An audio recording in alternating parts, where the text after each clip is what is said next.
I have a problem with your objective number 4. To determine the proportion of teenage mothers that have been reintegrated into the school system after pregnancy and completed school. When you look at what we have agreed to be objective 1, this objective 4 is subsumed. It is subsumed. If you are doing the demographics, you will see the spread of teenage mothers, and you'll also meet the ones that there'll be a questionnaire that will be talking about reintegration. So in statistics, if you try to collect data on number 1 and number 4, when you analyze it, you start getting what we call multicollinearity. Multicollinearity, and it presents problems. It damages the validity of your findings. So I'm saying number 1 our new number 1 would actually consume number 4 or subsume. Number 4 will be subsumed in it. So your 4th objective then would be, that's why we do research, outline, postulate, to propose strategies to enhance the reintegration of these teenage mothers back to school and to ensure the completion of their studies.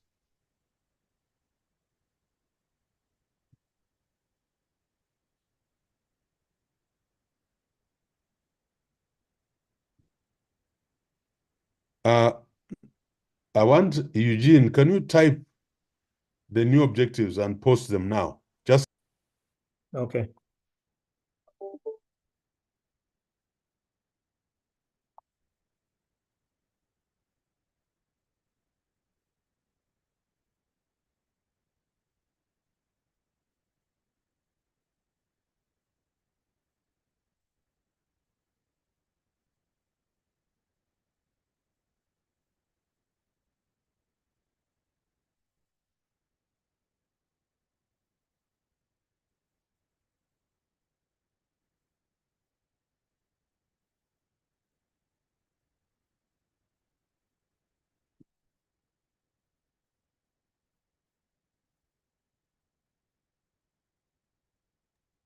Prof, even as he types the objective. Hello, Prof.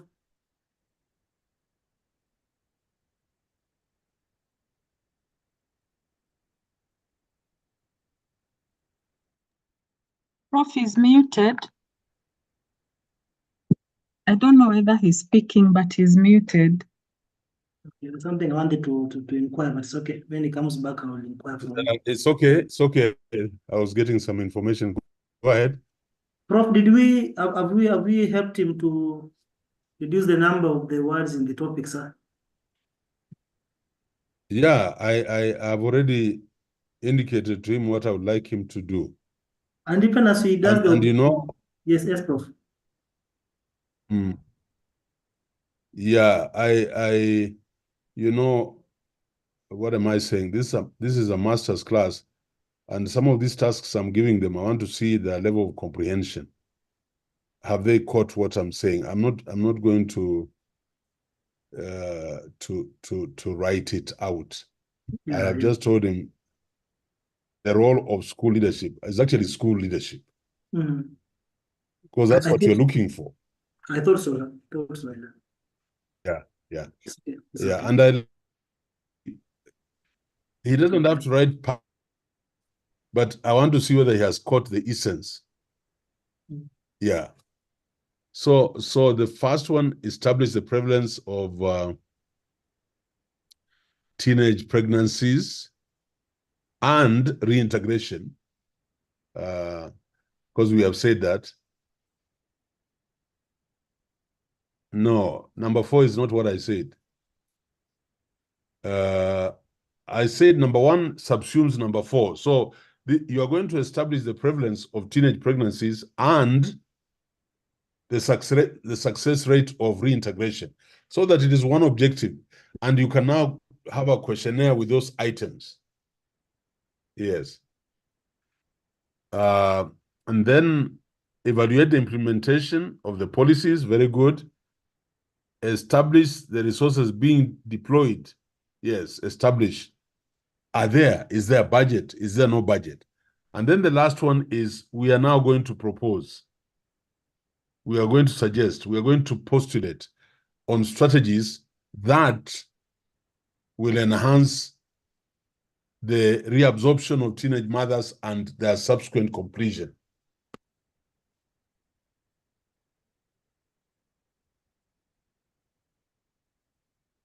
Propose strategies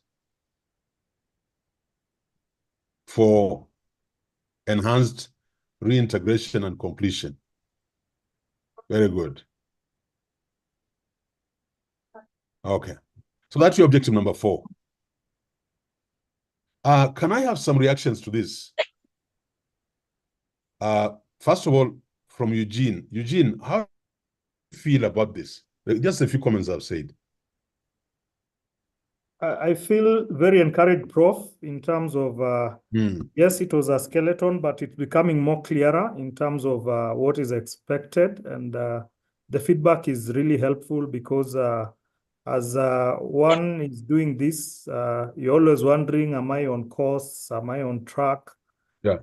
So it's quite helpful, and it does make sense, especially like even the specific objectives, the progression from where we start, from the graphics to the implementation of the policies, as well as just being able now to give like the recommendations on what we want to see. Then also on the problem statement, yes, indeed, that's the background. Yeah, so I think the other bit that I was also still not clear in my mind is when I was thinking about the policies, I was wondering, in terms of now the scope, do I check right from what is there at the national government level? Please, all the way to the policies? Can somebody mute everybody? Yeah. Do I Yes, go ahead. Look at the policies that are in place from the national level all the way to the policies that the school has, or do I limit? So that's something I was also not very clear on. And that's something, Eugene, that's what I want to hear you give me under the limitation. Okay. Yeah. Yeah, you have that. Remember, you have some say on the limitation. It is the limitation that you don't have a say because it relates to methodology and design. Madiang. Thank you very much, Prof. First, yesterday you uploaded the first students who came out boldly to share where they are. And I wanted to take that trend and applaud and appreciate Eugene for being bold enough. And through this, we are also learning. Just as you say, you are not only speaking to Eugene, but to ourselves also. Thank you very much for that. Just one question, observation. You have suggested, quite rightly, that he redo the objectives. The first one you've said, establish the prevalence of teenage pregnancies. Then you've added the part on success of reintegration. So here's my question. Eugene has quoted the Kenya Demographic Health Survey of 2022. He has quoted the Violence Against Children study of 2019. And you also said he needs to quote more. What I find is that these two studies, in fact, establish the prevalence of teen pregnancies. So not necessarily. Not necessarily. Not necessarily. Okay. Yeah, because we would like to have actual studies, research done on the variables. You know, these teenage pregnancies, the variables are external. It's not just the girl that you see is pregnant. That's not the problem. Yes, no. yes. You know that there are all those other problems out there, and he must support them with studies. I have no problem with the Kenya Democratic Health Survey. He cannot use that as the alpha and omega. Okay, I get you. Thank you very much. Cindy, Emma, Oluoch, I like your questions always. They're very well thought out. Thank you. Cindy, Emma. Thank you, sir. Yes, Prof. Thank you. I want to appreciate because I also didn't know how these objectives should be arranged. So I need also to go back and rearrange my objectives. Then just to Eugene, I think did you say that whatever he has labeled as major objective should be the purpose of the study? Yeah. Yeah. Our graduate book does not have major objective. Yeah. So the purpose of the study, and then what is the relevance of saying specific objectives? Are these specific objectives or they are basically objectives? I have no problem because purpose, he might talk about the big objectives, the goals. Okay. So I have no problem. But yeah, he can still say objectives. But I want the STEM. Eugene, I want the STEM. I don't want to see that too. I want a STEM. I want a statement. Yeah.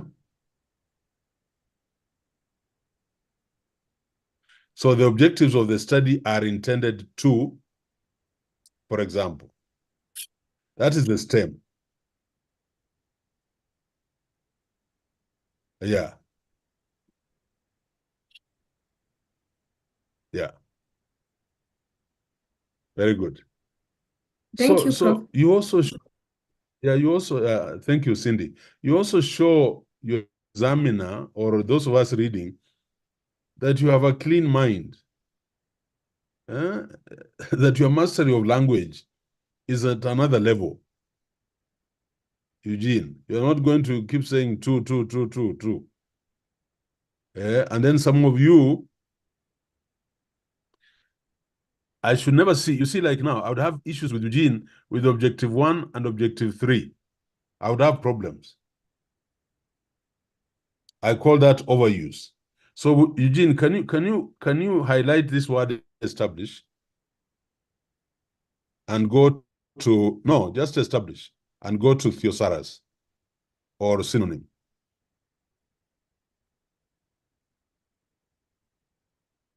Yeah. So you see, determine.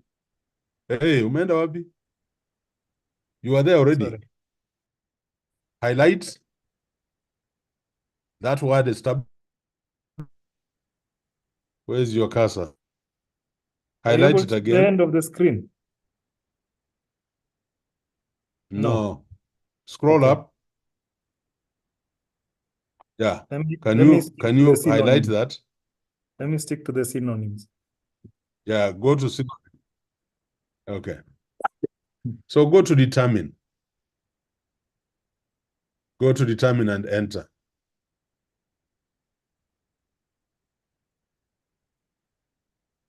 Yeah. You see? So the people they're not going to nickname you establish. You know, some people are cheeky in this class. They'll start calling him Mr. Establish. I like joking, but I'm passing very strong messages. Jimmy Sanya.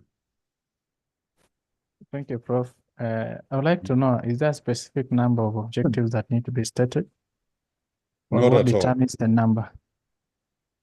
What determines the number is the variables. And that's why I will deeply look into your problem statement. I haven't even at his problem statement. This one just came through. But if I look at your problem statement, I can almost tell you the things we are chasing are A, B, C, D. And you know where those will come from? They'll come from the research gap. The research gap. By the way, Eugene, we can, you see, like that objective 1, we can break it. You can look at the prevalence, and then you can look at the success of integration. You know what I mean? as your next objective, if you want. But this is no problem because you're going to have a questionnaire with items. Yeah. And the items will include prevalence of teenage pregnancy and success of integration.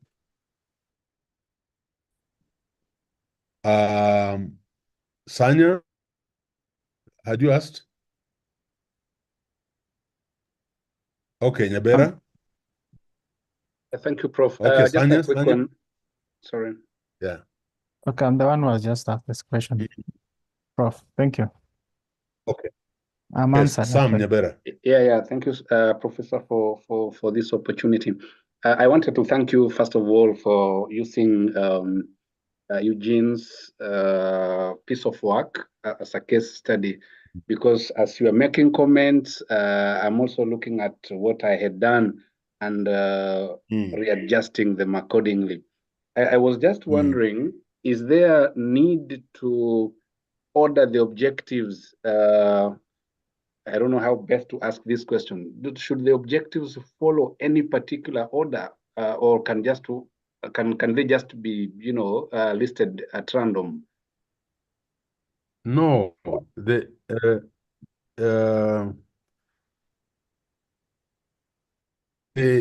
you see, there is the sequence of the mind for a researcher. You are an investigator. And I was quarreling, Eugene, you can't just walk into a crime and you start looking at the challenges. No. Nyabera, you have to first of all find whether there is a crime. Are there teenage pregnancies? And then our topic relates to policy implications. So can we evaluate the implementation of these policies? Could they be the problem? And this then relates to the leadership of a school, or the leadership of our county, or the leadership of the country. Who is in charge of education in the country? And then we are talking about these people, but what in terms of resources have we allocated resources? And resources here is not just money.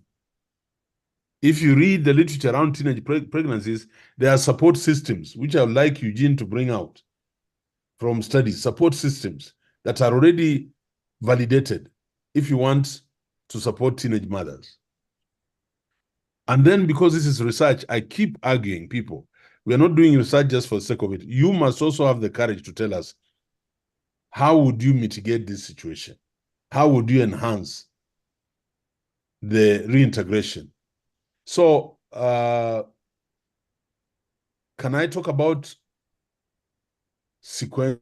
Can I talk about chronology of thought? Nyabera, yes, that can guide us. I think you're right, sir, because as you were explaining, I actually thought about this idea and I had to reorganize my objectives. Yeah. So my question was intended just to confirm whether my thoughts are right here. Thank you very much. And let me tell you, if you have a supervisor, they will drive you to the limit. They will, like what I'm doing with Nyabera now. By the time I finish Nyabera, he will just run through this chapter 1.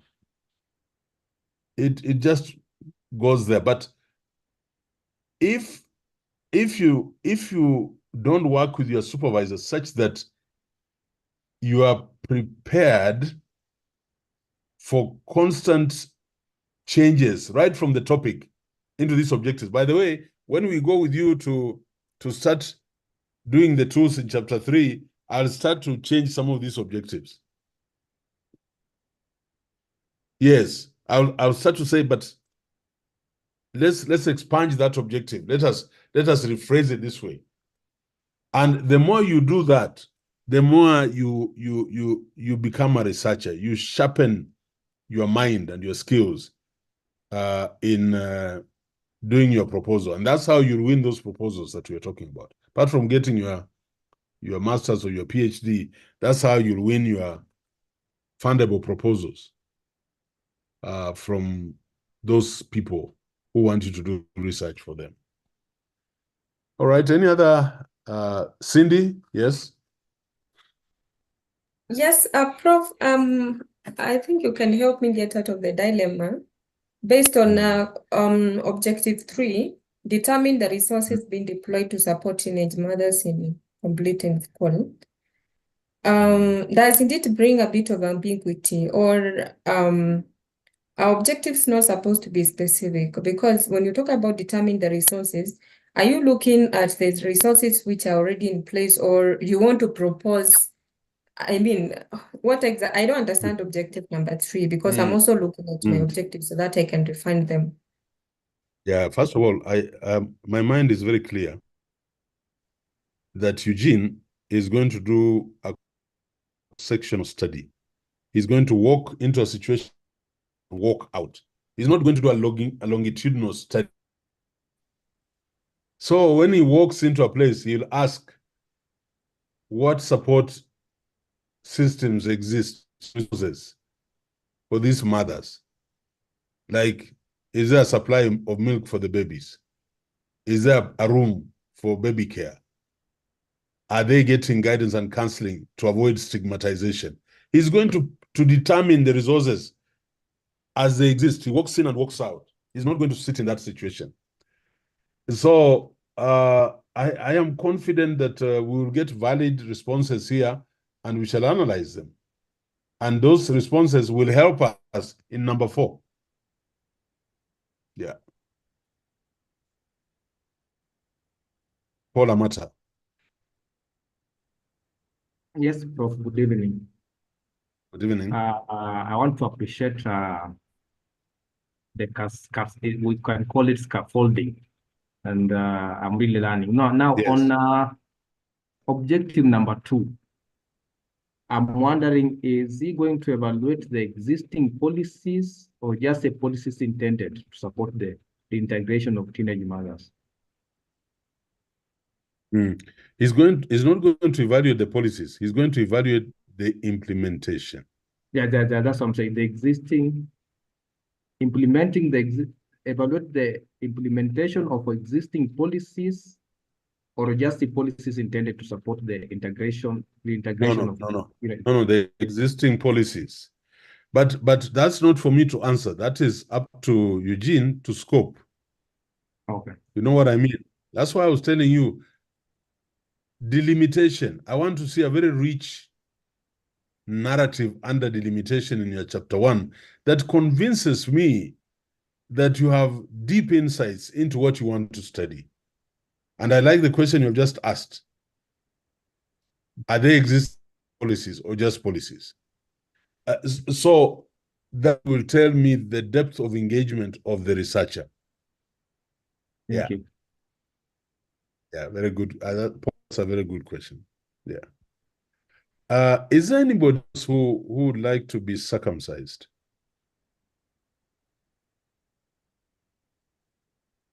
Thank you so much, Prof. Yeah, Santi. Yeah, not FGM. I'm just joking. Okay. We have had a man. Judy, you want us to look at you? Yes, Prof, but not. I would request you just look at my topics and guide me on which direction to take, please. Okay. No problem. No problem. Thank you. So are you able? Are you able Yes, to, Prof. Okay, go ahead.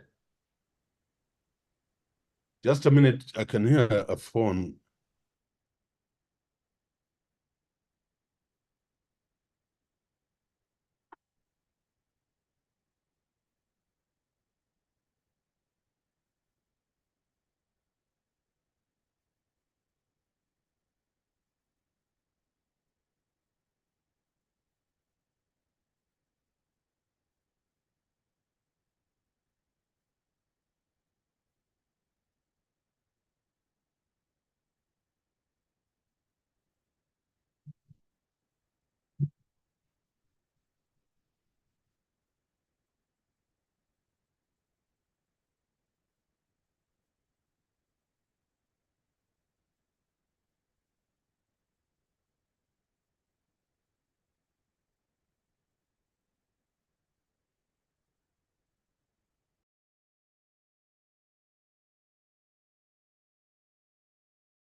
back. Okay, let's go.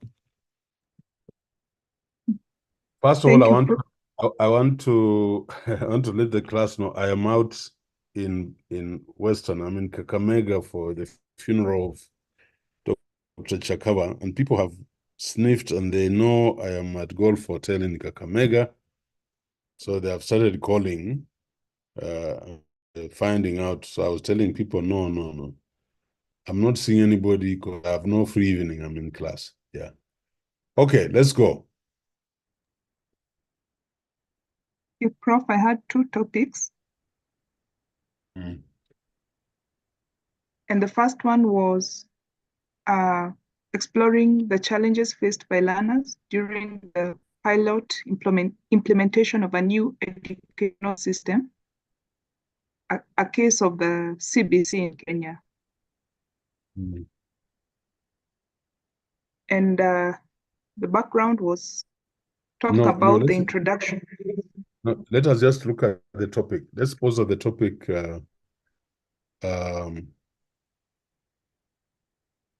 Exploring the challenges.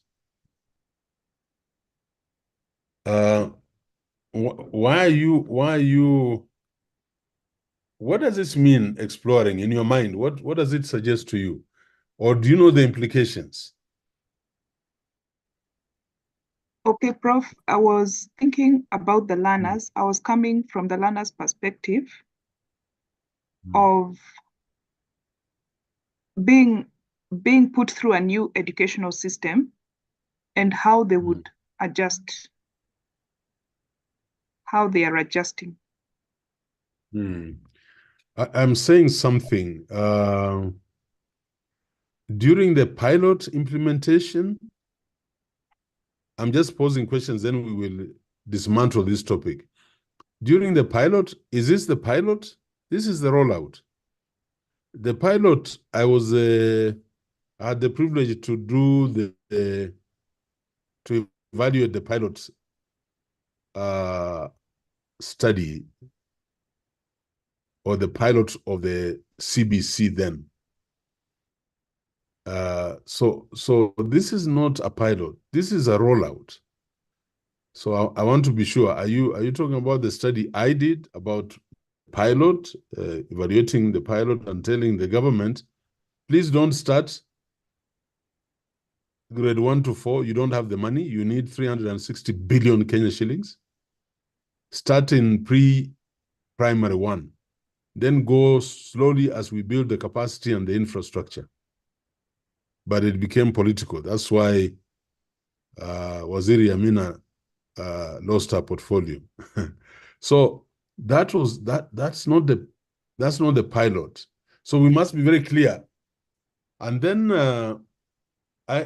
people who have been in my class, you are very careful with words like exploring, exploratory, or explaining. Because once I see that exploring,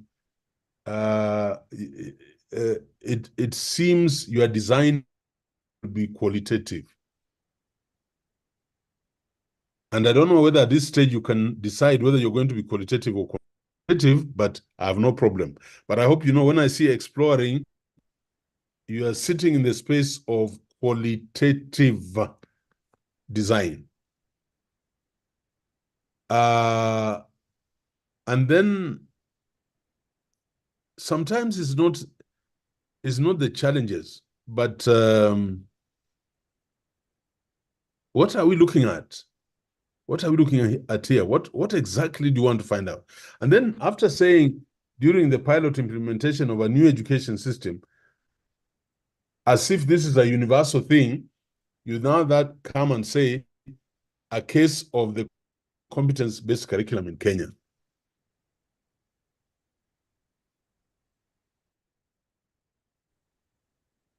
You know, this study then means you will look at a model of learning during the pilot implementation of a new education system, whether it's in Kenya, Tanzania, or wherever. Then now you bring in the CBC. Is that what you want to study? So I'm just saying, is that what you want to study? And I don't want answers. I'm just jogging your mind. So since I'm doing chapter 1, you have to convince me what you want to study. By the way, each one of you has to convince me this is what I want to study. And I must say, yes, it is researchable. Yes, I can see clarity in where you're going. Then the second supervisor now takes over the house with a frozen topic. Yeah.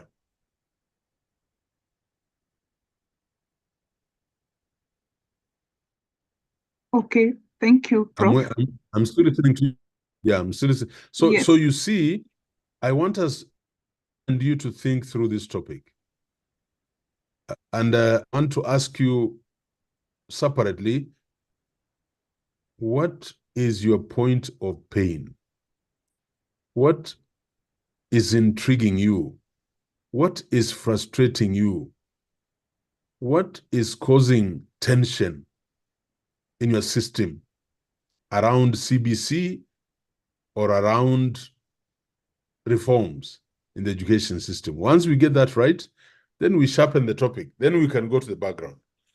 You can write a background here, but it doesn't speak to the topic. Or even if it pretends to speak to the topic, we shall have a problem when we come to the objectives. Are we together? Yes, we are. Yes. So when you say yes, what are you saying? I want to be sure. So, what are you saying? I've been able to pick out that it's not pilot.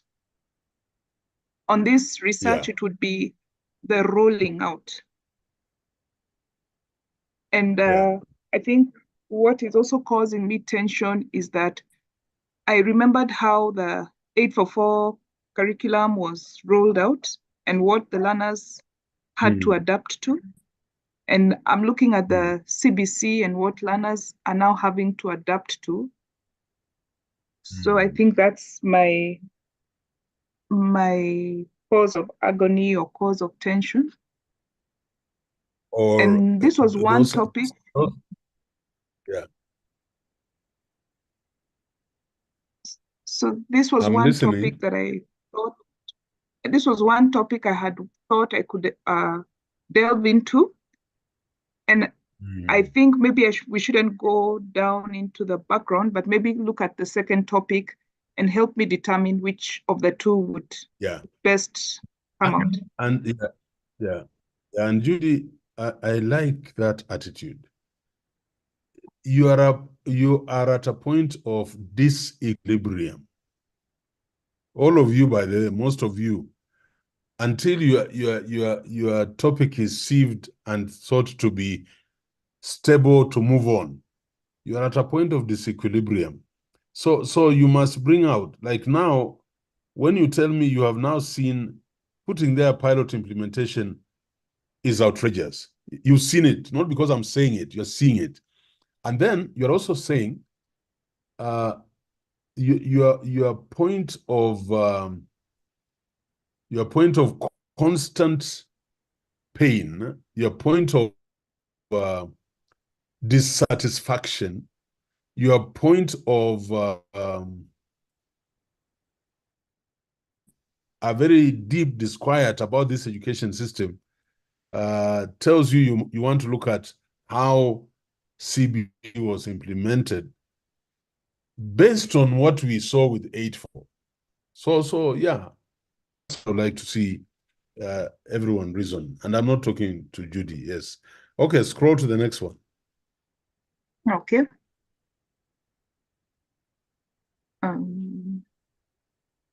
So the second topic was on examining the complexities of curriculum transition,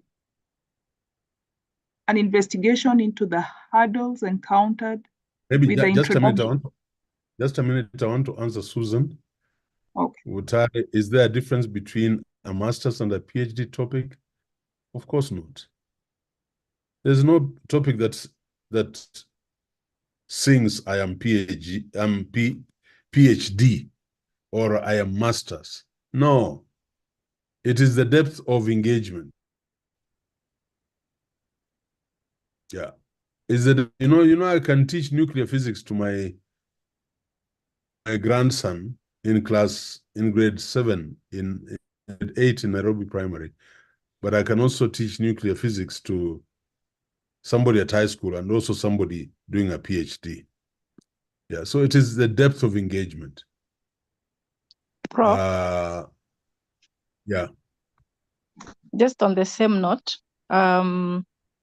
is it possible that somebody does a research study in masters and would want to progress on to PhD and still continue doing research in the same topic? Or is there a possibility that when I go to PhD, I will have to change to another topic, another study? Not necessarily. Not necessarily. We can just change the methodology in a topic. Huh? Yeah, we can change the methodology, change the demographics. We turn the design from a qualitative to a quantitative. Maybe my experience in masters, I was running away from statistics and I did a qualitative study. And I looking back, I didn't quite get the results I wanted because I was not courageous enough to add in quantitative data. So yeah, no problem. Not at all. All right, thank you. Yeah. And Dr. Scholastica Gidinji is saying, personally, I changed several times before submitting, writing and rewriting. I agree with that.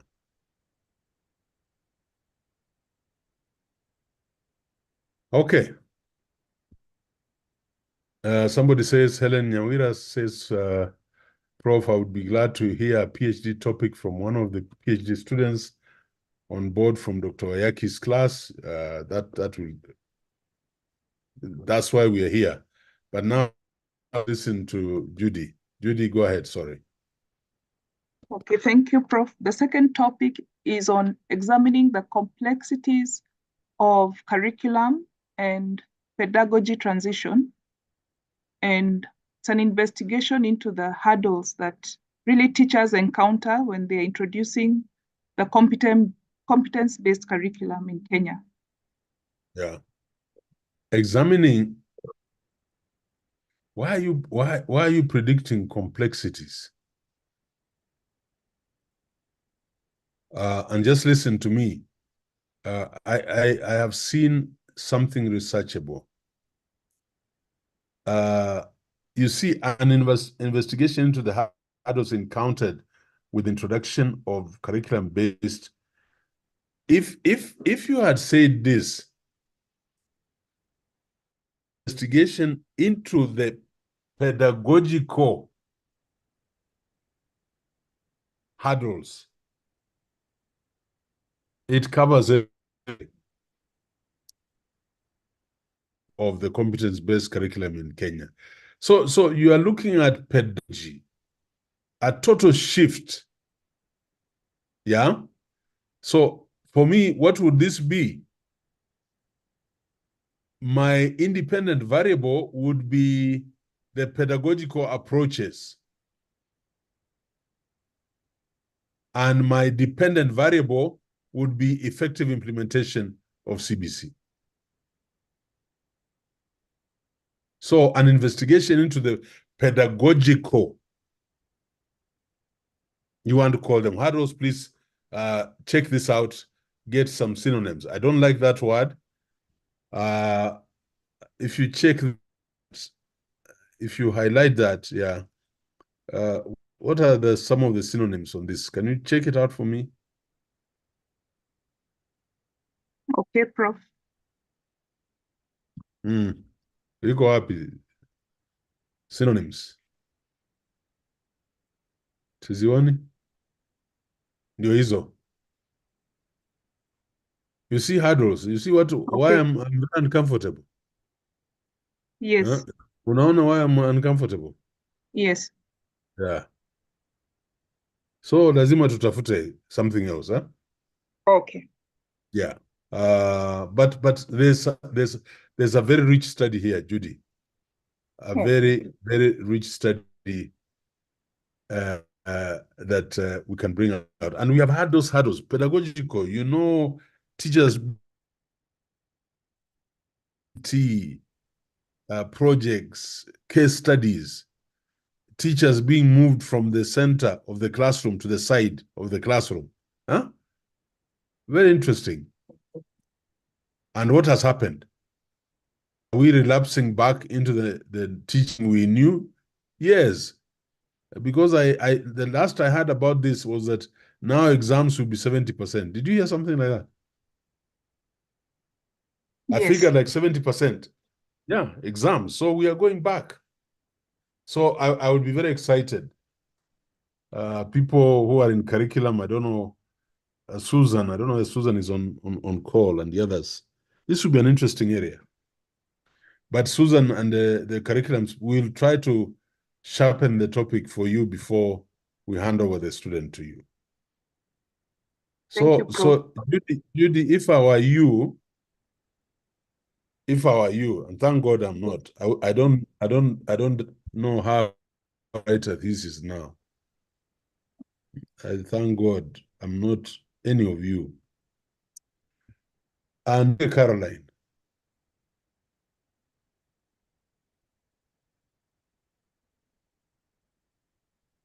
Yes, Prof.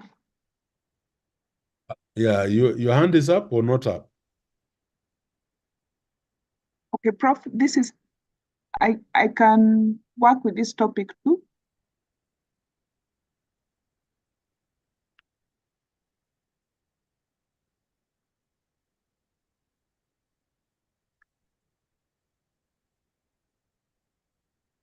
Hmm?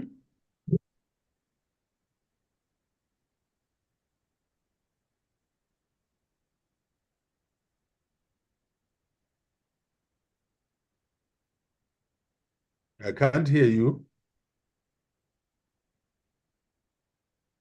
Prof, this is Judy Minor. Judy Minor, yes? I was saying, I think based on your feedback, I will work on topic number 2. And maybe just to add on that, I work in a school where JSS is ongoing. And one of the challenges that many teachers, or all teachers, all of us are encountering is that the textbooks are lacking in content. And teachers are at a loss of what to teach. The designs and the content textbooks are not well structured. So that's why I looked into the pedagogy and the curriculum. It's not stable. So I think that's something I will explore further as I work with supervisors. I would like you. Yeah, Judy, I agree with you. But don't go to curriculum, huh? Because when you talk of curriculum, we will start with formulation of the curriculum. We will go into instruction, and then we'll go into evaluation. Those are too many constructs. So just stick to pedagogy, and we can still pull in, like what you have just said is very critical. By the way, one of the most disastrous things about this country is that we engage in a very, and I want to use your word, complex undertaking without adequate research and exposure. So the curriculum, the construction of the curriculum for a child, first of all, to explore, secondly, to construct their own conceptualization of knowledge, and then demonstrate the competences is a very complicated process. Complicated in the sense of instructional materials, in the sense of capacity of the teacher, and in the sense of funding. If you don't have those things, you end up with a very amorphous graduate from the system. And that who becomes a loser, the country becomes a loser. Yeah. So I know what you're saying, because I had the privilege to be the architects of the CBC right from the start. And we looked at models across the world. And it's a beautiful way to learn, but it's so expensive that we cannot, we are supposed to take it step by step, or have a blend. So I'm just reinforcing, Judy, you have something good to study. Ndunge Kara, Thank you, Prof. are you there?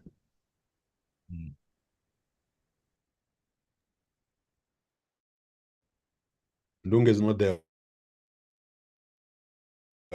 Can I wanted to say, I thought we had finished with you, Juliet? No, not yet, Or Prof. what? Sorry, Prof. Hello. Oh, sorry. Okay, is it Madiang or me? It is Juliet here. No, let's start with Juliet, then we'll have Madiang, yeah. Thank you for the opportunity, Prof. I had come up with a new topic and you had not reviewed it. And when I was listening to you guide Judy, I was more of in the same line, but maybe the words that I use for the topic are the ones that are different. And I've not yet done anything because I still wanted to get your consent over the same. So I don't know whether I should go ahead and bring it out. Yeah, but by the way, we are not restricted. We can do research in the same area. Yeah, but one word, one approach, the content of that thesis will be very different, Juliet. It can never be the same. After all, you'll have different supervisors and different thinking. Let me hear your topic. Let me see it. Can you share? Okay. And after that, after Madiang, allow me to go to assumptions because you need them. I hope it is visible, Prof. Please, yeah.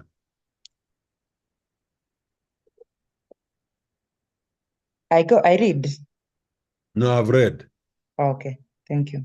I've read. What I struggle here, Juliet, is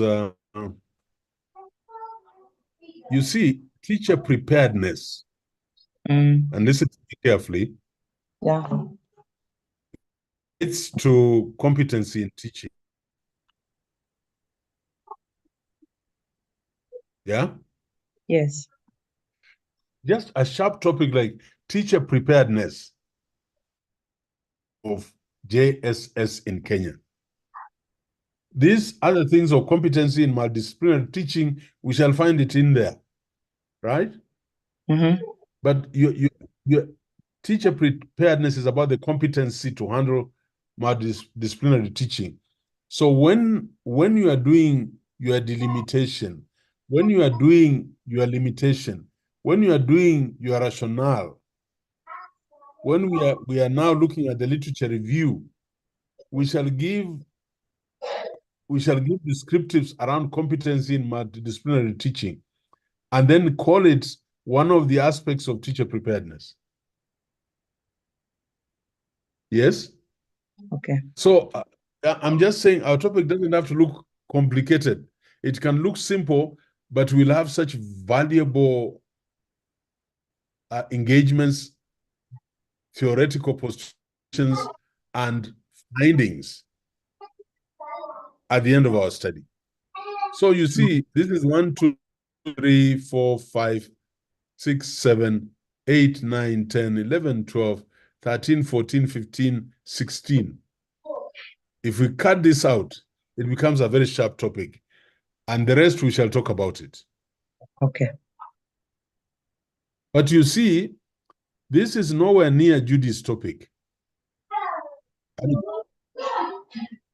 By the time we are finishing our journeys, we will have meandered in different corners, very different corners. From each other. You can't say we are doing the same topic. Yeah. Okay, I mentioned Okay, that. Hans- Sorry, yeah. I mentioned No, go that. ahead. Go ahead. Okay, thank you.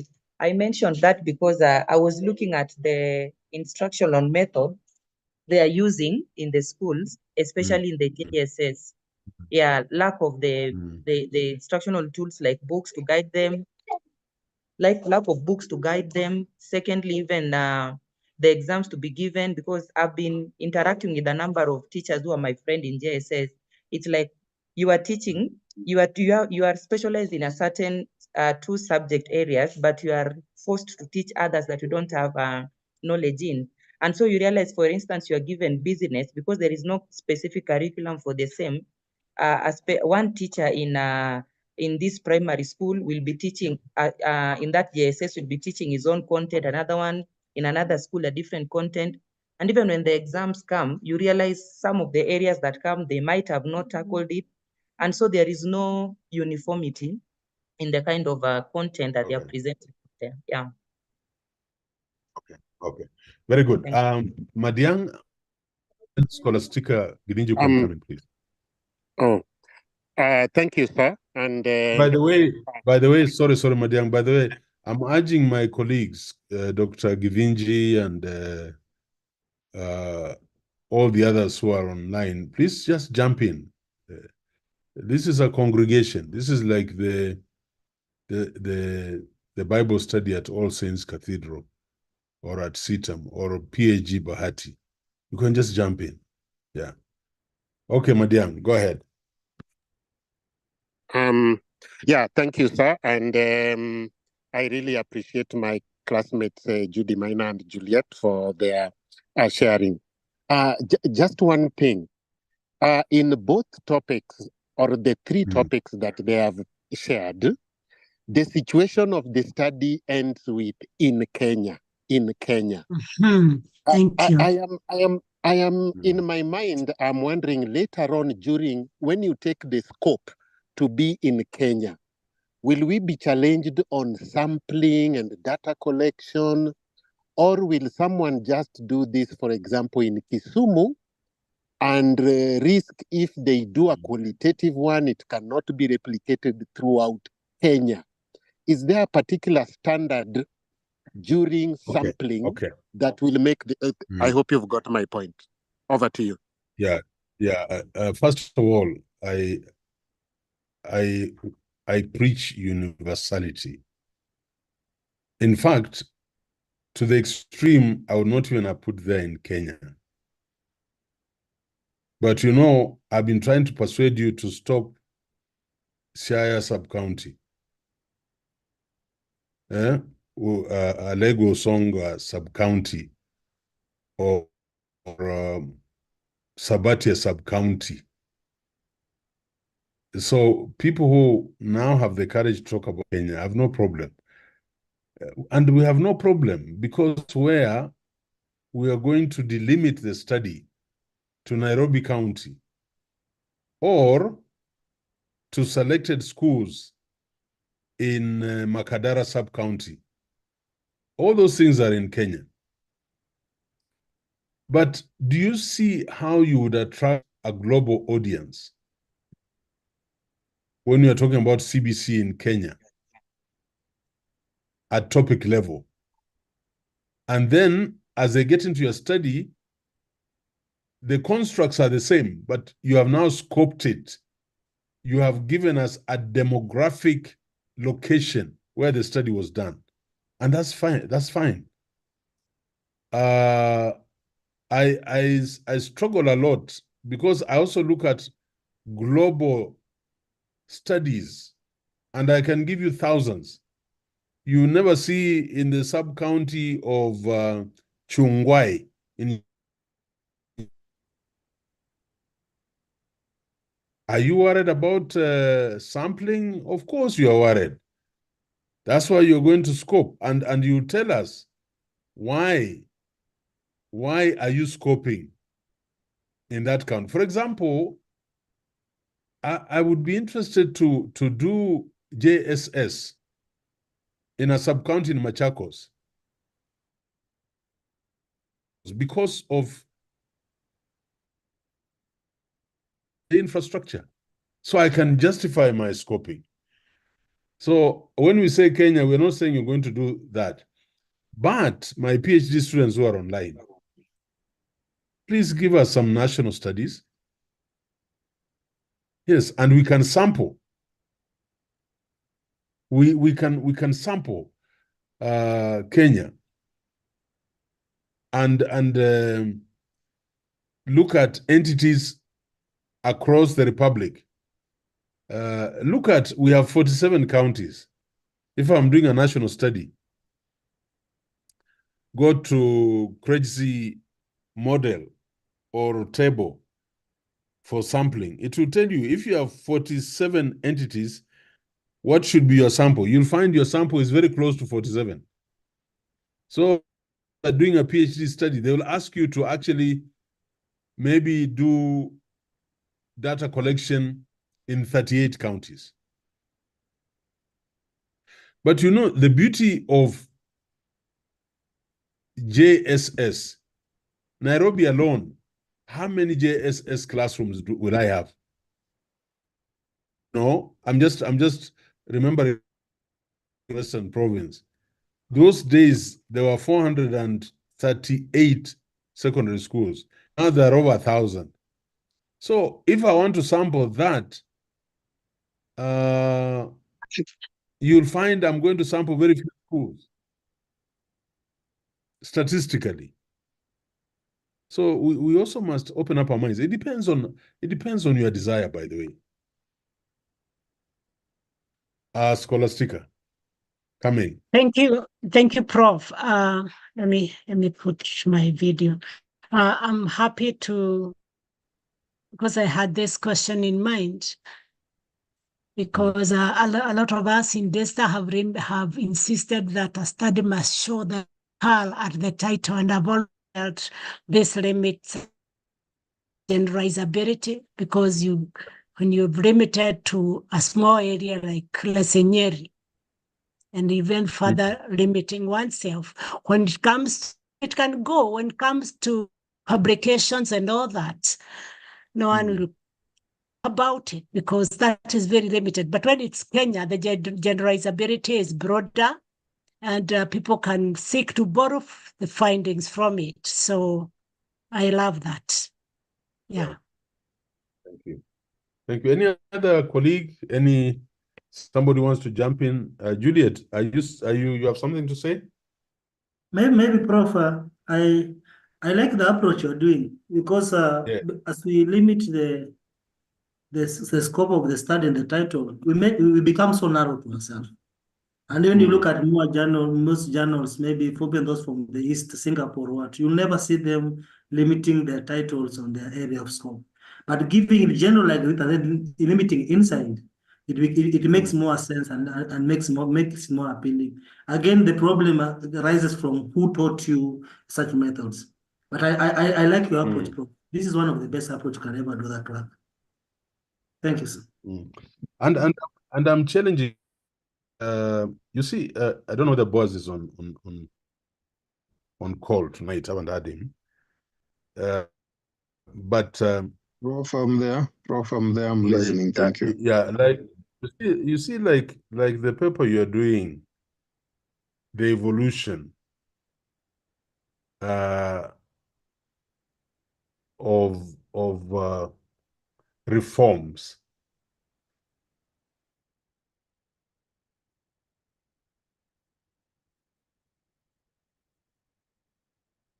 Study.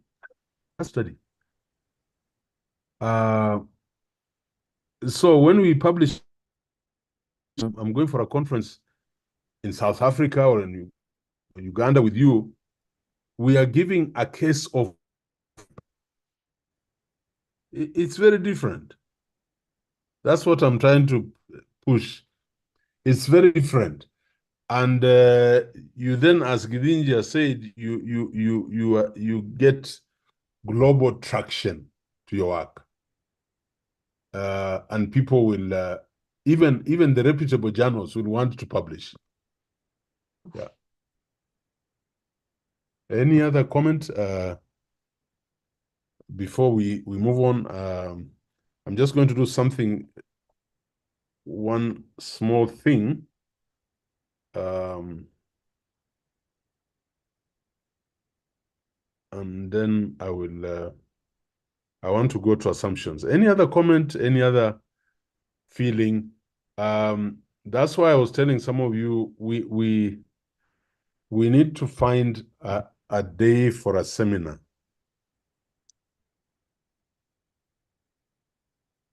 Prof, I'm happy when you say feelings because I'm excited at the quality of work emerging. And we, as a university, we are headed in the right direction. So it's exciting. Thank you. Very good. Any other comments, students? Because you need to be part of this congregation.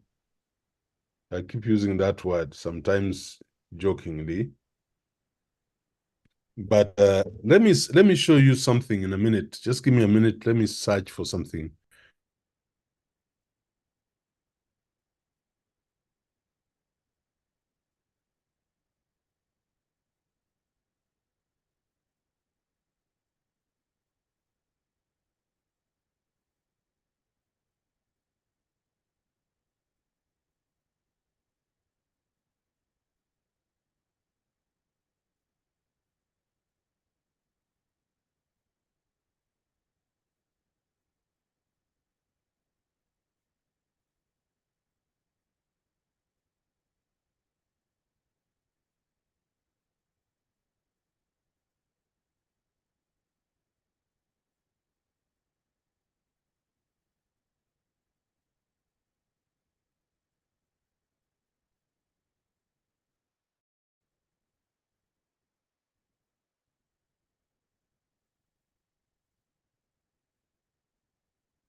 Yes.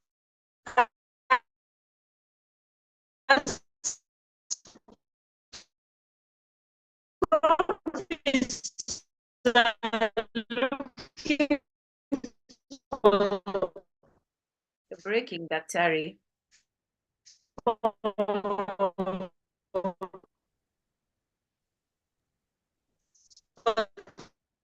Daktari, your network.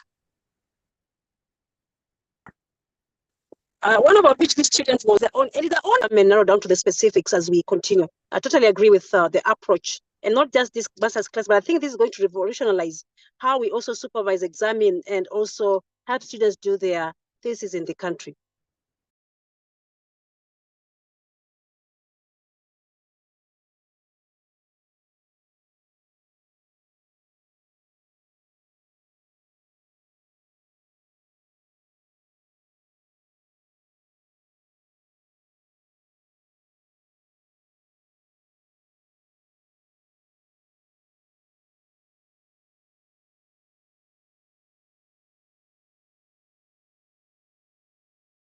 Is everybody, Madiang, are you able to see this table? Is it visible?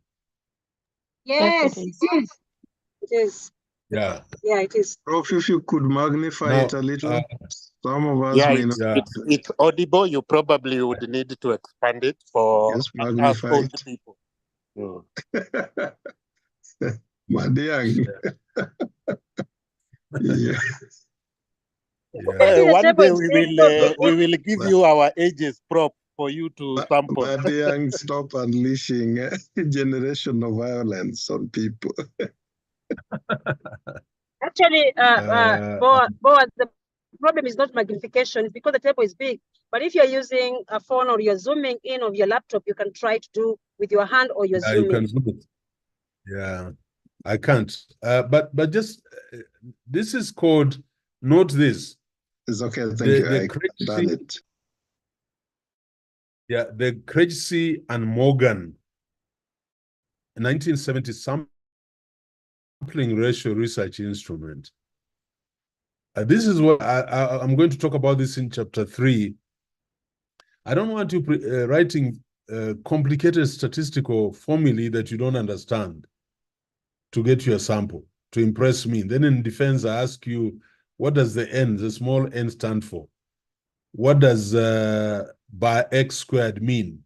And you don't know what you're talking about. You will put this table in your chapter 3.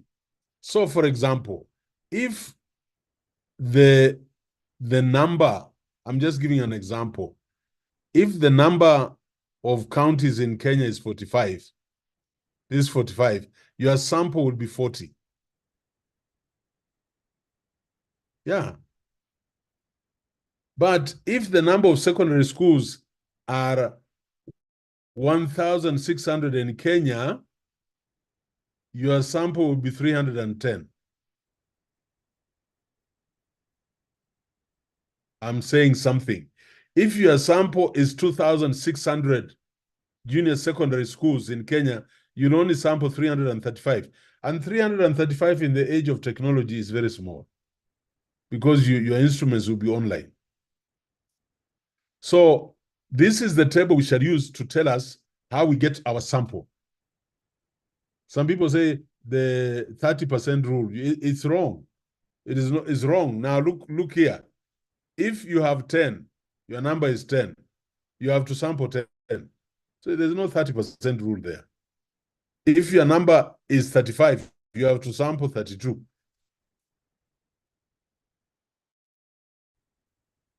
So, Madiang, when we say Kenya, the sampling is so small. In fact, you have more problems. I note. Mm-hmm. When you start getting into those. Yeah, you notice that, right? Yes, I do. Please Good. repeat. So I stopped. Oh, I just put it up. I'm saying this. When I will be doing chapter 3 the other week, because chapter 2 tutapita kama umeme, we will be using this. So note this: the Krejci and Morgan sampling ratio research instrument. It's a universal instrument. It's a statistical instrument. So when you want to find out your sample, even Nairobi schools, Nairobi secondary schools, I know there are about 90 now. If there are 90 schools in Nairobi, let's say 90 schools, you have to sample 73 for your sample to be valid.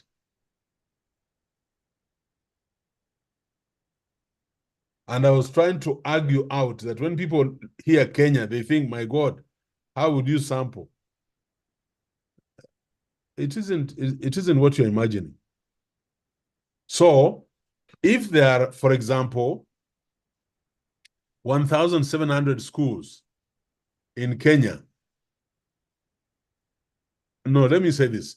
If there, look here, if there are 130 special schools in Kenya, you'll sample 97. Yeah. And for me, 97, to give me a master's that will win publication in refereed journals, because the statistical data will hold, I will do it. Yeah. All right. Allow me to talk about assumptions. Please allow me to talk about assumptions. And this is very important for you understanding assumptions, because in this chapter 1, we have discussed there will be delimitations and limitations. There will be rationale, there will be assumptions, and then there will be conceptual and theoretical framework. So let me use 15 minutes just to talk about assumptions. This is what I have found. in my years, we are co-authoring this, working with postgraduate students, we have found that still a prevailing confusion with the term assumptions when developing thesis or dissertation. In fact, in discussions, with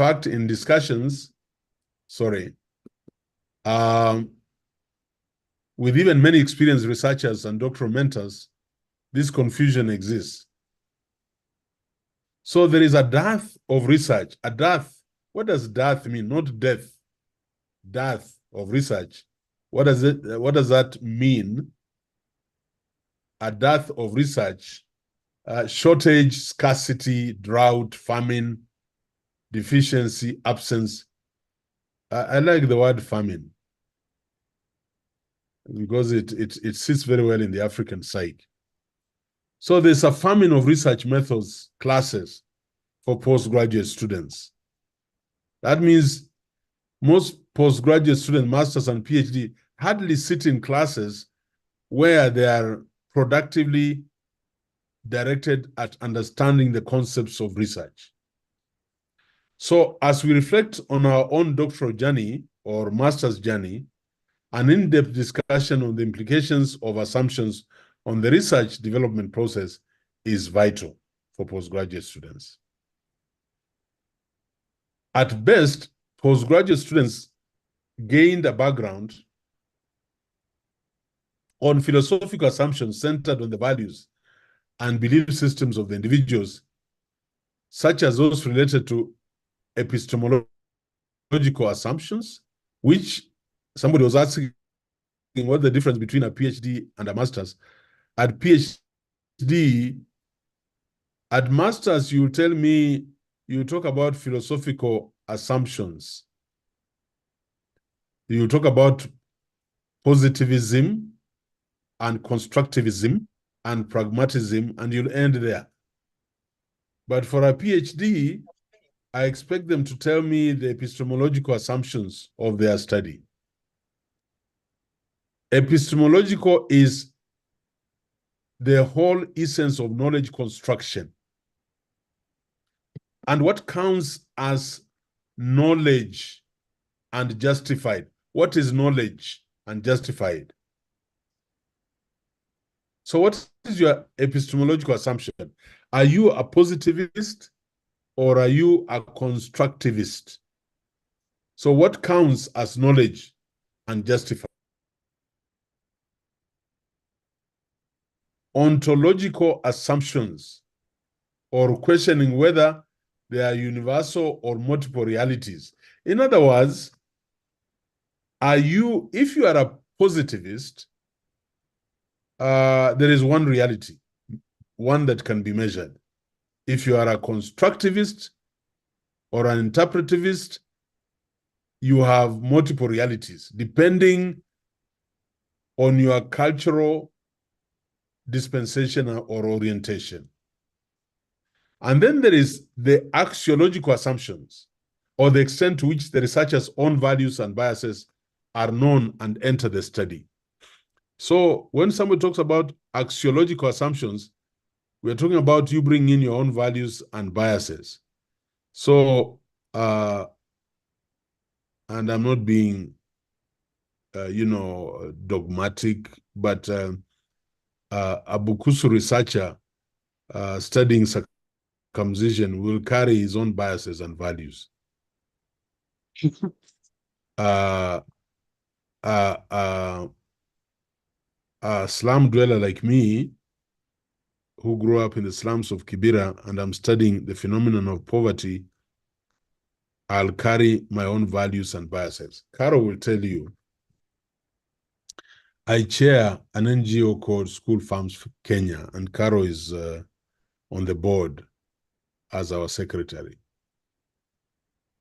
And we have a body in the UK that raises funds for us. We also raise funds locally, or we give our own money. So in Kibera, we have put up a line suburb. We have put up a primary school. We have invested in that project about 50 plus million shillings. When I went there last week, on Thursday this week, I was devastated to find that we had drilled a borehole which was supplying water not just to the school but the community of Kibera. That people stolen the pump and vandalized the cable, stolen the cable and vandalized the pipes. You know, I have given the church that masquerades as the sponsor an ultimatum. They either surrender that school to us to run, or we are pulling out. Can you see why I did not sleep? And I think I called my colleague, my counterpart in UK, at about the equivalent of 5 in the morning to tell him, we cannot have this. So my axiological assumptions, my own values and biases, that I grew up in the slums and I went there and found children without teachers because teachers are not being paid, because people are just downright corrupt. So I carried my biases and values. Somebody who has not lived in Kibera, somebody who knows that if somebody didn't come in, I would be in those slums. You know, the rats of the gutter. Have you heard of the saying, the rats of the gutter? They are born in the gutter. They live in the gutter. They procreate in the gutter, and they die in the gutter. Those are axiological assumptions, things related to value. Ontological relates to the reality of knowledge as you see it. By the way, when I talk about a table, there are multiple realities around it. But there's also one reality about a table, that a table will have generally some support legs and a flat surface. But we know there are many tables, depending on the class. If you are in the middle class, if you are in the lower class, if you are in the upper class, tables are totally different. Now, the epistemological assumption, how is the knowledge around a table created? How is the knowledge around a table created and justified? It is the level of exposure. I mean, I have seen tables and tables, but there are people who have just seen one kind of a table. So that is the epistemological assumption. But I'm not going into those philosophical spaces for today, because basically I'm targeting the master's class. But we believe that having a more robust presentation of information on the topic of assumptions, as well as providing examples from journal articles and studies, will help postgraduate students and even experienced researchers and postgraduate mentors to become more astute as they investigate, examine, or explore problems requiring research and comprehensive findings that improve decision-making among researchers and other stakeholders. Therefore, the purpose of this section is to provide a framework for the presentation of information that defines or clarifies what is meant by the term assumption when developing research proposals, making and justifying assumptions, assumptions in qualitative research, the general types of assumptions. I will not cover the statement, and the significance of participant bias on assumptions. So I will be giving you this paper to study, but I just want to emphasize this. In many cases, we make assumptions about how research subjects will behave. Will they tell the truth as they see it? Will they be forthright with us Will they intentionally deceive us? We make assumptions about our own behavior. Will we ask the right questions? Will we gather the right kind of information in sufficient data and amount? Will we, as the products of our own experiences, like Ayiro and Kibera, examine our data and information impartially? So in many other cases, we make assumptions about the tools we use to gather and analyze data. That is, our chosen research method is predicated on epistemological assumptions about what constitutes legitimate knowledge and what constitutes legitimate ways of acquiring that knowledge. So if we do survey research with our questionnaires, we make assumptions about the validity of our individual questions. Are those questions asking what they're supposed to ask? And how these questions will be understood by our subjects. When considering doing a case study, as I saw some of you say you will do, we make assumptions about whether the case really contains the information being sought. In this case, assumptions are made about the normal distribution of the data. In other words, your sample is right. In doing qualitative research sampling, for example, a scholar will be gathering data from a limited number of subjects. Remember, qualitative, you choose, the sample is very small. Usually at a single point in time, like I was saying, you walk in, you collect data, you walk out. So in order to generalize one's findings from the sample to a larger population, one must make assumptions about both the representativeness of the sample and the stability of findings gathered at one point in time. Many factors can impact the stability of one's findings. I think researchers must justify their assumptions.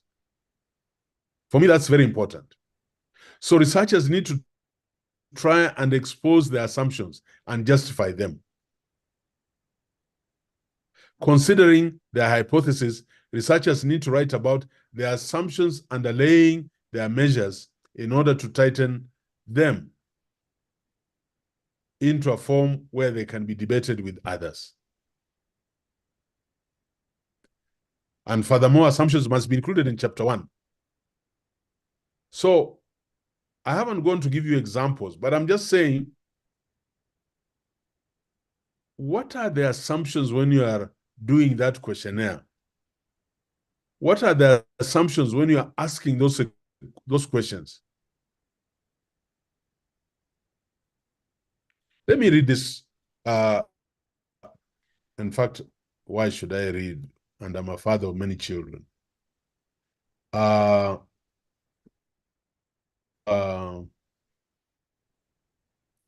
Esther Jane. Esther, are you there? Or Eugene Situma? One of you? Who is there?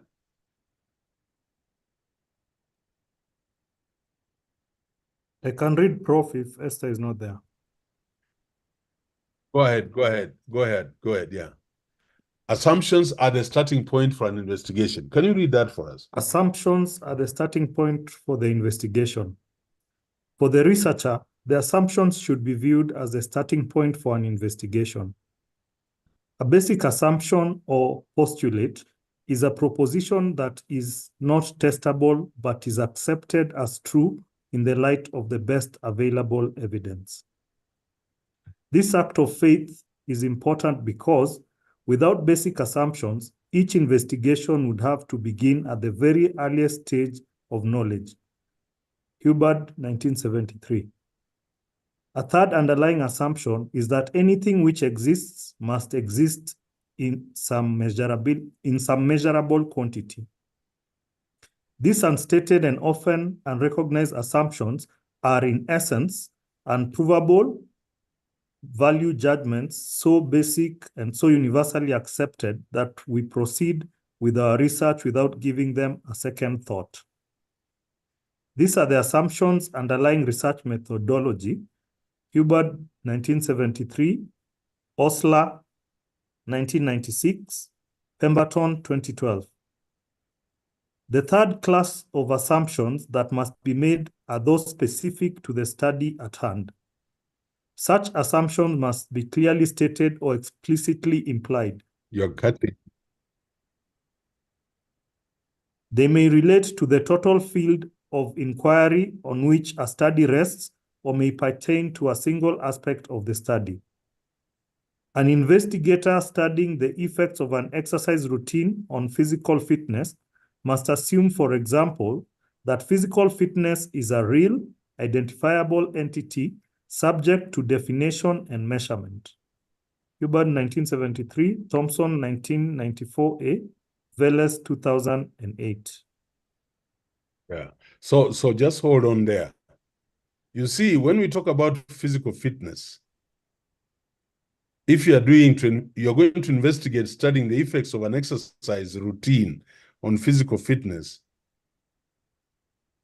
you must assume that physical fitness is a real, identifiable entity subject to definition and measurement. That is an assumption. It's not an imaginary thing that somebody is going to do exercises, somebody is going to sweat, somebody is going to pant, somebody is going to have muscle aches. Carry on. Assumptions are statements taken to be true without the presentation of data to support them. They must be consistent with present information and readily acceptable, that is, statements that would not be disputed. They involve conditions that underlie the research conditions upon which the research is built, in contrast to the hypothesis, which is tested by the study. If the assumptions are false, the whole research study will be inadequate. Just as there are assumptions upon which certain statistical procedures are based, there may be assumptions upon which the research study itself is based. If any of the formula that assume a normal distribution are used with skewed data, the results may be incorrect. In the same way, a research study built upon a wrong assumption may lead to false conclusions. Again, the assumptions prevent a researcher from making a scientific choice and narrowing the list of alternative approaches. Osler, 1996, Yeah. Thompson, 1994B.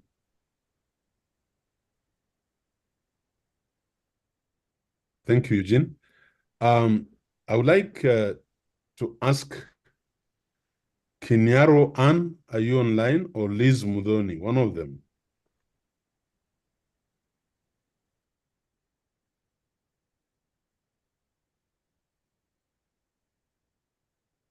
None of them is that they're online. I'm here, Kinyaro Prof. Ann? Yes.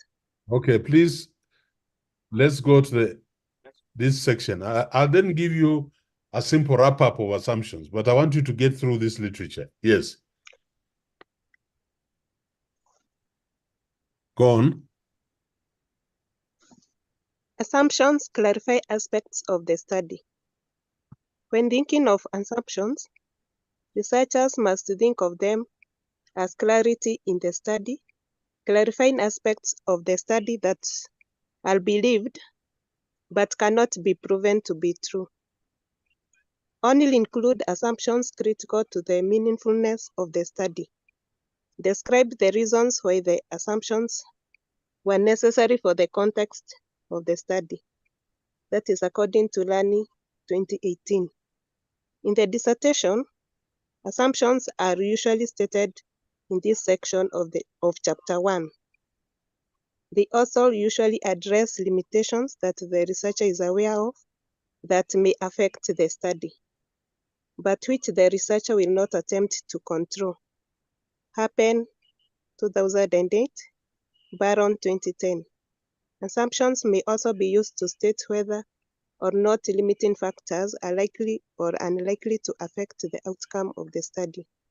Generally, conditions that have already been stated as limitations or delimitations should not be addressed in this section.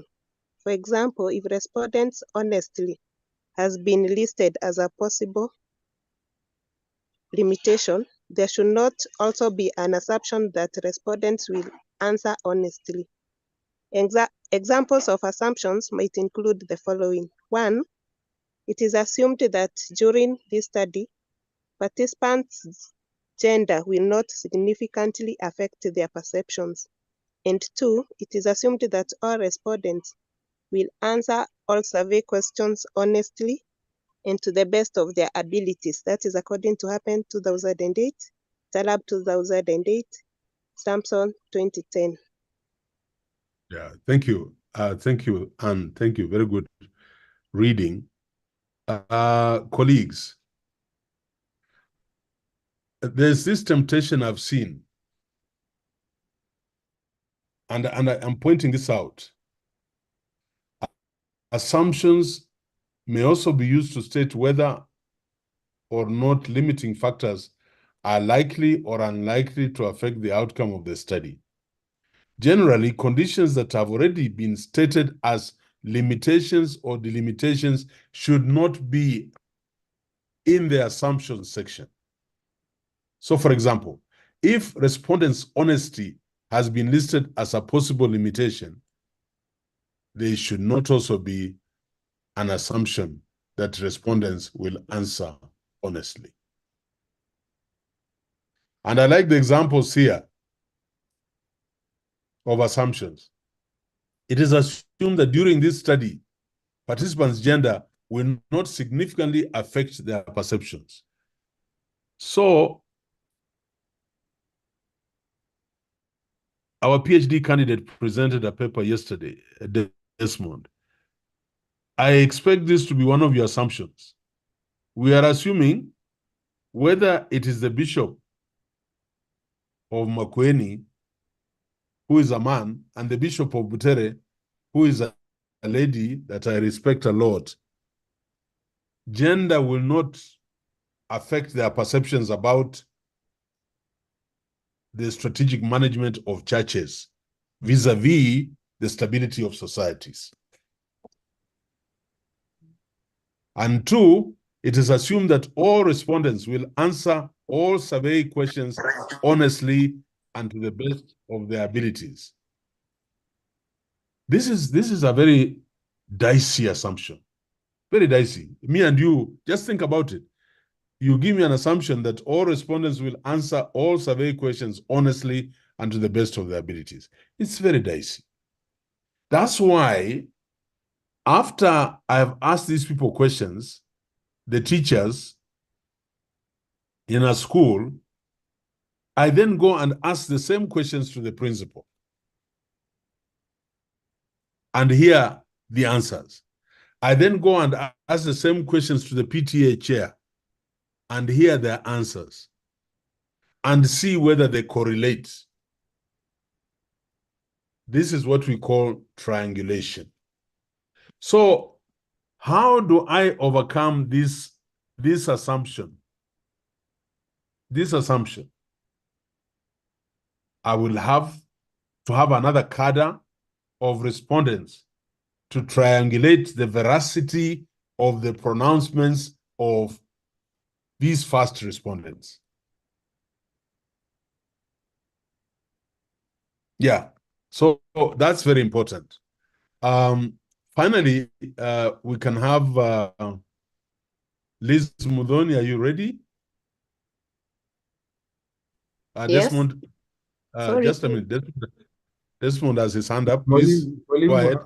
However, yeah. What if, and you know, I'm just giving you a scenario. What if I wanted to see if the gender of the participants, if that's part of my study, if I have that as one of the objectives of my study, yeah, is I want to see whether the gender really significantly affects perceptions. Then this becomes an invalid assumption. So just throwing a spanner in the works, Mwalimu. It's true. It's true. Yeah, just and throwing a therefore, spanner in the works. Yeah.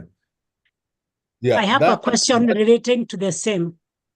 Yeah. Kindly. Yes. Yes, when Yes. I have made an assumption around the gender, I mean the gender perceptions, would it be in order then if I move,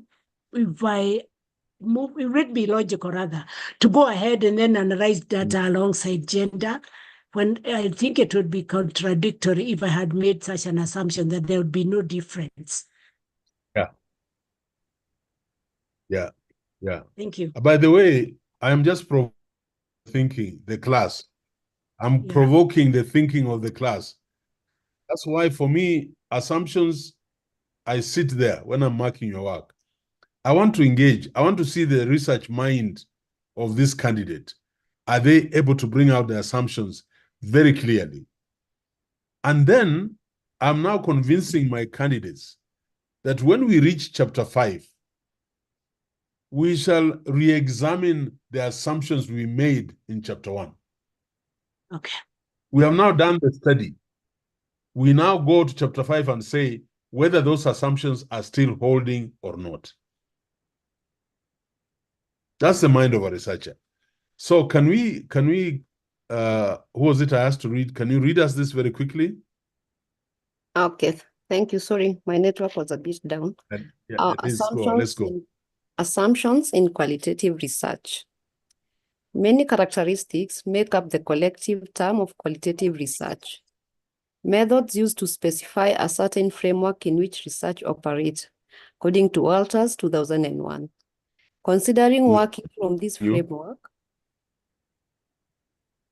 there are two major assumptions that take precedence.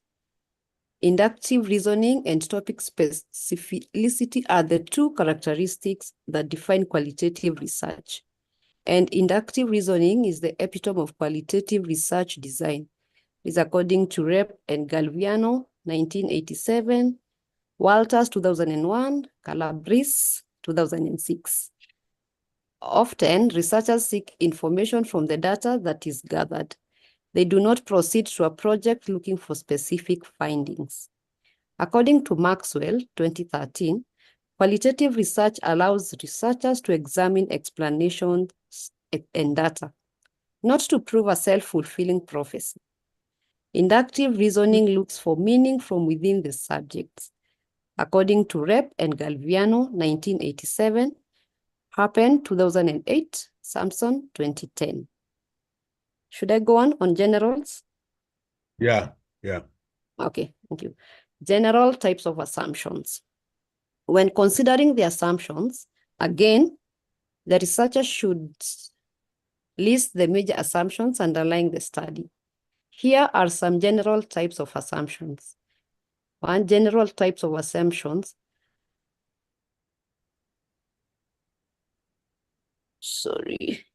When considering the assumptions, again, the researcher should list the major assumptions underlying the study. Here are some general types of assumptions. One, behavior is characterized by some degree of consistency. Two, the behavior of interest is observable and properly measured. Next, all individuals in a group benefit equally from a group treatment. Fourth, subjects have the ability to report their perceptions accurately. Next, the time allotted for the treatment is adequate to produce the desired effects. All the important variables influencing the dependent variable have been controlled or explicitly included in the design. The last one, student achievement is a function of both in-school and out-of-school factors, according to Long and others, 1985. Okay. Thank you, Liz. Let's speak on somebody else. I think, where is this? Evans Lusasi, are you there? Evans?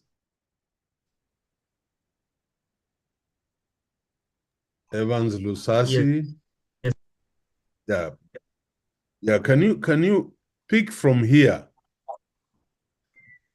From here, going down, let me yellow this or green it. Yeah, from there.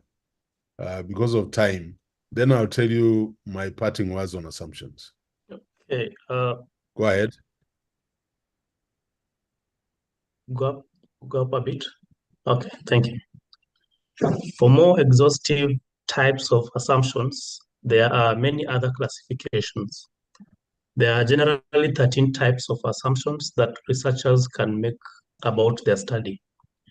1, participant behavior in terms of truthfulness and ethical behavior.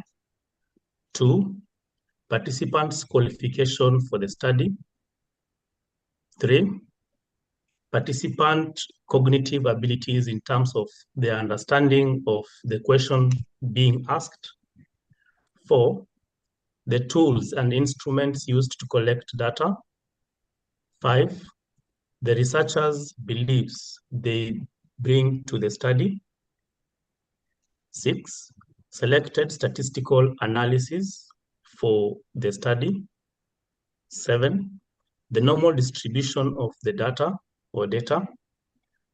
8, the chosen research methodology and design and the information we seek. 9, the validity and reliability of the survey questions. 10, the time constraints of collecting data in the study. 11, the representativeness of the sample. And 12, the stability of the findings gathered from the study. And lastly, the sampling or the gathering of data from the targeted population. That is according to Bryant, 204, Miles, 2016A, 2016B, Miles and Scott, 2017. Thank you very much. You're going to have this document, or some of you already have it. I just remembered I promised to send yesterday's limitations, and this one I'll ask the directorate to send. But when you are writing your chapter on assumptions, I want you to be bold to tell me whether these are the assumptions you are carrying into your study. Look at this assumption. This assumption, if you are doing a quantitative study, that assumption, if you're doing a quantitative study, that assumption, the representatives of the sample is so important. That's why the Krejci and Morgan table is very important. It gives us the right sample, that sample represents the population. If it doesn't represent the population, the sampling error is high, the results are not valid. This one is another very important one, particularly for us doing the interview questions in qualitative. Participant behavior in terms of truthfulness and ethical behavior. It is critical. And I can go on and on. I'm just picking those two. This one, the assumption that you and your lecturer, you and your supervisor will do the right, you will pick the right statistical analysis of your study. Otherwise, if you are dealing with two groups, and you are setting up an ANOVA table, we are in trouble. If you are looking for the averages in the differences of two groups, just t-test. So using the correct statistical tools. This one, the distribution of the data. Statistics. You must have a normal distribution curve. But some of you will go ahead and analyze data that is skewed, either positively or negatively. We are in trouble. The validity and reliability of the survey questions. Why is Ayiro saying he does not expect some of you to start constructing questionnaires? is because we are going to have problems with the validity and reliability of the test items, of the items in the questionnaire, either construct validity or internal validity. So what I'm asking you, when you are setting up, I have made my questionnaire, I'm going in the field. What is the internal validity of that questionnaire? If I subjected it to Cronbach's alpha test, does it hold? And that's why I advise my students, unless we have no other way, particularly for those in mixed methods, and we are going to use validated tools from the net. Then the qualitative, we shall subject those instruments to experts and your supervisors until we are sure that they are stable. I mean, assumptions are too critical. And I would like to see you tell me. We don't have time, but this table, common qualitative assumptions, common quantitative assumptions. I want you to look at them and see which of these will you bring up in your chapter 1. So assumptions like research design, this one. Assumptions around your research design, these ones. So assumptions concerning the research design, type and appropriateness. And we know that if the research design is not right, then we are sitting in the realm of limitations, and they are going to affect the validity and reliability of our findings. So I would advise that you do literature review on assumptions. Please look at these notes. And sometimes assumptions that are so hidden, but you must bring them out, like this one from the research book that I've written, this one. Look at this assumption. It is assumed that the responses to the questions are accurate as the researcher relies on the voice of the participants.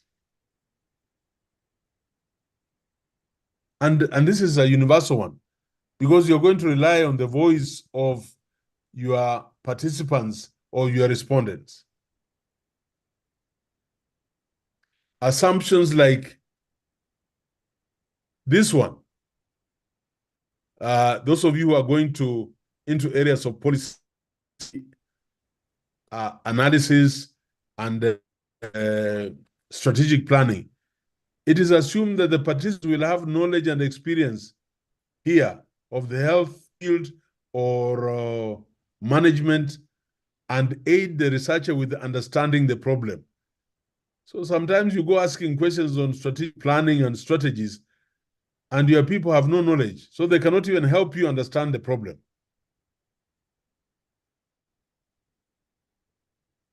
And so your study will be the poorer. Look at this document. Begin to ask yourself, what will be my assumptions? What are the assumptions of my study? And then be careful to tell us why you believe that those assumptions are actually true.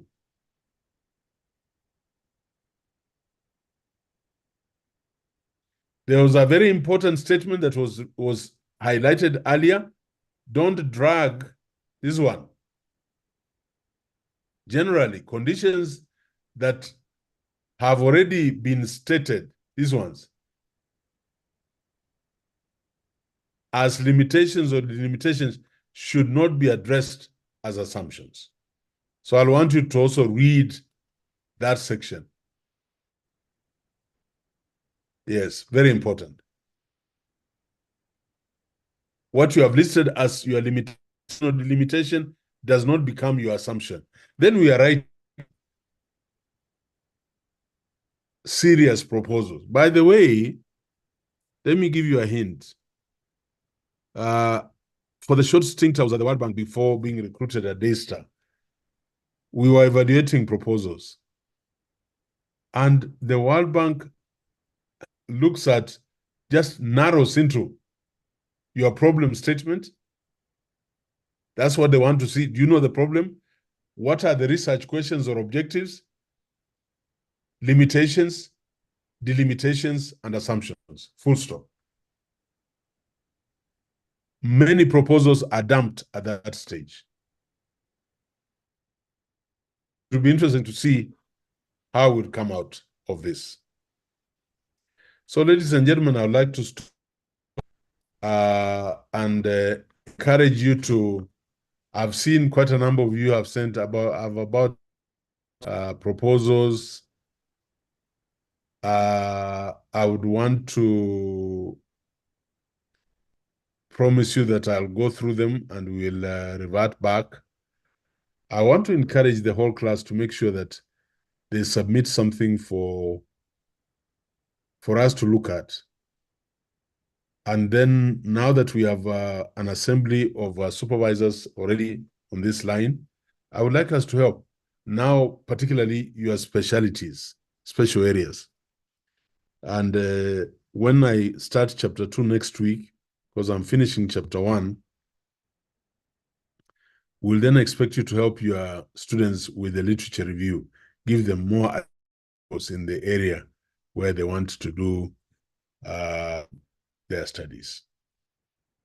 Prof, just a question. I know that they might be asking or wondering, are there limits to assumptions? Some two students write 2 pages, 3 pages, 1 page, 2 assumptions, 1 assumption.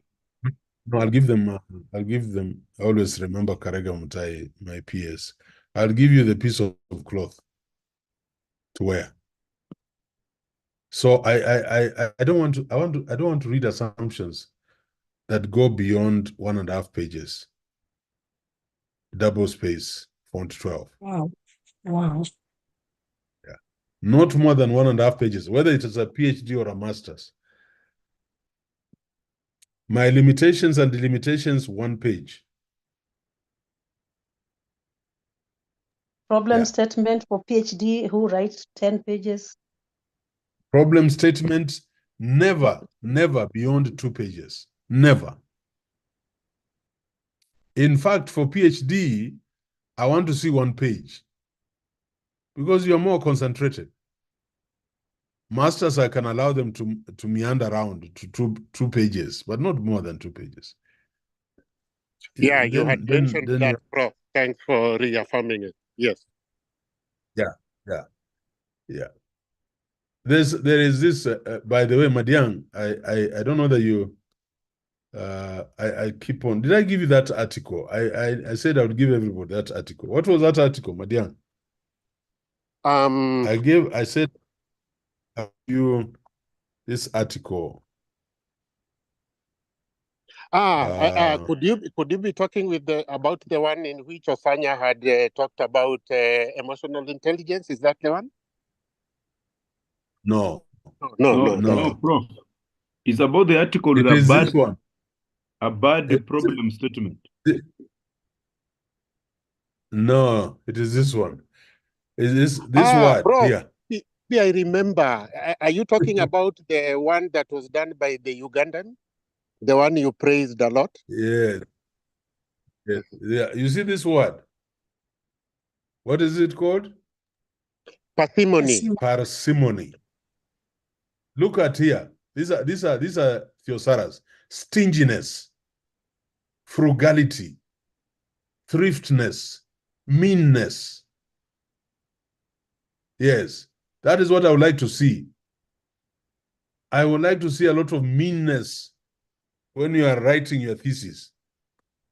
But when you are mean, when you are frugal, the message is sharper. Yeah.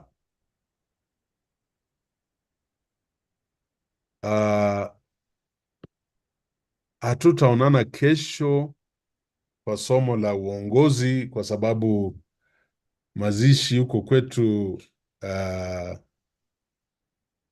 in the Luhya Kingdom huwa yanaisha jioni sana, na pia tukimaliza lazima nipeleke watu nyumbani wakale ama kwa hoteli. Unajua, if God has blessed you, you have to bless others. So I'm pleading with my class on leadership to bear with me. But I will have the class on Sunday. It can be late so that you're not disturbed on your weekend. I don't mind if my class starts at 7. We'll do 2 hours because leadership, we're doing very well in terms of coverage. And then next week we finish. I can see I'm still worried about conceptual and theoretical framework for your chapter 1. That will take 1 hour. Then I'll start on chapter 2, literature review. Yeah. Anne, your hand is up. Yes, Kinyaro. Yes, Prof. I want to ask a question concerning something that Dr. Scholastica has written in the chat about today's champion about disabilities. Yes. I felt an interest now that I'm a special needs teacher. Yeah. And I'm wondering if, can I change my topic? My topic was about to sum a program. I'm wondering if I can. No problem. No problem. No problem. Theory. Okay. I told you also, do your where your heart, where you're passionate, huh?